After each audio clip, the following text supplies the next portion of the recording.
They're they're very cute. They're very fuzzy, They are. and they're about to lose their fuzz. We're talking about the little falcon chicks that we have been keeping our eyes on for their entire journey. All four of them hatched, and yeah, so they're getting big. As you can see, their feathers are starting to show, and they're starting to spread their wings. They're running out of room up there, though.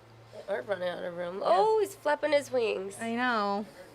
His little poofy little wings. Hard to tell. We can't really I'm trying to tell. look at the screen. I don't know. That's a good thing, though. I would say the one on the very right, though, he's a large one. Yeah. The rest kind of blend in. They're the same size. Yeah, definitely. All right, well, happy Tuesday, everybody. Happy Tuesday. Crystal Holloman and Taylor Gattoni here to bring you the headlines you need to start your day. Normally, we start out with Darren, Yes. but he's got some graphics issues, and yeah. Very excited on this too. A It was nice warm day. Yeah, Darren said, you know what, just tell everybody it's going to be 80 degrees and sunny. And I was looking at the call it First good. Alert weather app this morning, 82 degrees. I am excited. Still a little hazy because of the wildfires in yeah. Canada, but overall, pretty nice day. Of course, you can always check out the news or the First Alert Weather app to get the latest updates from weather if you would like it. And then we'll have more weather at 11 a.m. where you'll be. So that's what's going on with You'll weather. just have to tune in then. All right, for now, you need to start your day. And first, Lansing City Council last night decided to override Mayor Shore's veto on the budget. Yeah, Back and forth. Yeah, so this happened in nearly unanimous vote. So last Thursday, Shore vetoed spending cuts to his executive staff that would have created more funding for warming and cooling centers in the area. Shore argues that he's trying to get more state and federal funding for these resources instead, although he did not attend last night's city council meeting. But News 10 spoke with Mayor Shore prior to the vote, and he says money for these resources by July 1st. I'm very disappointed that these things are all happening, and now we're going to have to really figure a way to get these things funded before July 1st. Otherwise, we're going to be out of compliance with state law, and we're going to have serious operational issues. Yeah, pending some amendments, Lansing's budget will stand as first presented by the city council to the mayor, according to the city clerk, and Lansing's next city council meeting is Monday, June 12th. So coming up in a Yep. So it's back and forth, but that's what we have out of Lansing right now. And pretty soon those cooling centers are going to be important. Like we said, it's 80 degrees today. It's just the beginning of summer. So Well, cooling and heating. I mean, I'm sure you remember over the winter trying to help everyone out, making sure that they have a warm, safe, secure place to go. And now, I mean, we're talking 82 degrees today. Yeah, you're going to want to find some shade and find any way to cool down in that. All right, well, in other governmental news today, Governor Gretchen Whitmer was in Royal Oak, where she signed Michigan's red flag gun law. Yeah, so it's known as an extreme risk protection order, and the legislation establishes steps to help keep guns out of the hands of people who are in crisis and pose a danger to themselves or others. Now, the bill made it through the Democratic-led state legislature just 2 months after February's mass shooting on the campus of Michigan State University, and that is where the 5 students were seriously injured and 3 died. So we must, America, we see grim, familiar headlines. Every place you can think of, every situation you can imagine has been shattered by gun violence. And so many of the perpetrators showed warning signs beforehand. Well, Michigan is now one of 20 states that have some sort of red flag law in place.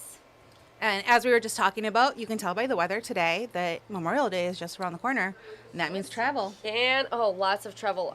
Airlines are expecting it to be super busy, and I don't blame them with all this warm weather. Not at all. Well, honestly, you could stay right here, right? You could. You could, but hey, people want to travel for Memorial.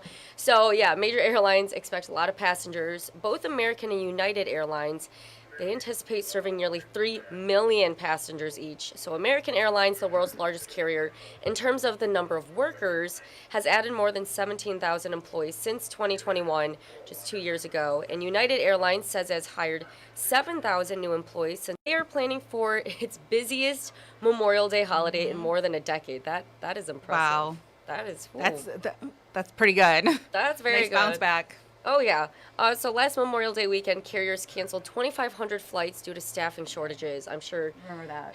that was That was a a whole nightmare. staffing shortage. Yeah. Just, not even with, airlines. This is everywhere. Everywhere. Shortages, and We were just still talking about it seeing now. yesterday. Yeah, we were. Anyway, so the holiday kicked off with summer travel issues and the commercial airline cancellation of 55,000 flights industry-wide. But this year, they're ready for the 3 million passengers each for American and what was the other one again? United, thank you. All right. Well, what can viewers expect today on News 10 today at 11? Yes, so state lawmakers are holding a press conference this morning to say that Michigan transitioning to 100% clean and renewable energy is a top priority. So that's what we'll be talking about there. Next, Waverly High School students are getting a chance to become entrepreneurs. And tonight is the night. Boy, a huge good luck to Grace West of Canton, that we will find out who will be the winner on The Voice. Now, one of the finalists who's competing, like I said, Michigan native Grace West. And last night, Grace and her competitors had to sing 2 songs, Crystal, to capture the judges and America's vote for the final time. So that is exciting. You know, Canton's about an hour and 15, I think, away from our area. So we wish her all the best of luck. I can't imagine. And, Another season of The Voice with Michigan well represented. Oh, yeah. I actually knew someone else who was auditioning for The Voice. They were chosen by Chance the Rapper. They only made it so far, but she is also very talented. All right. So we could have had a few Michigan people. Yeah. There you go. I love it. Go Michigan. All right. Well, you'll also be back at 2 o'clock. I will be back. So back at 11. So tune in, News 10 today at 11. Then we'll be back at 2 o'clock. Video 10, what you can expect. And we'll also tease ahead to First at 4 and what you can expect coming up in our 90 minutes of news. All right. Until then, make sure you download the First Alert Weather app for all of your weather updates. And we will have our meteorologist back at 11 o'clock. So. Yes. Until then, I'll be your little meteorologist for now. Get your Yeah. sunscreen, get your sunglasses, get the bottle of water because it is going to get hot. And no chance of rain for the next several days. But we're going to need that rain eventually. We will. And it'll eventually come, and then we're going to not want Get it. rid of but some of that pollen. I heard. I was very self-aware of it. I didn't want to say anything to you, but yeah. Yeah. All right. Well, thanks for tuning in, everybody.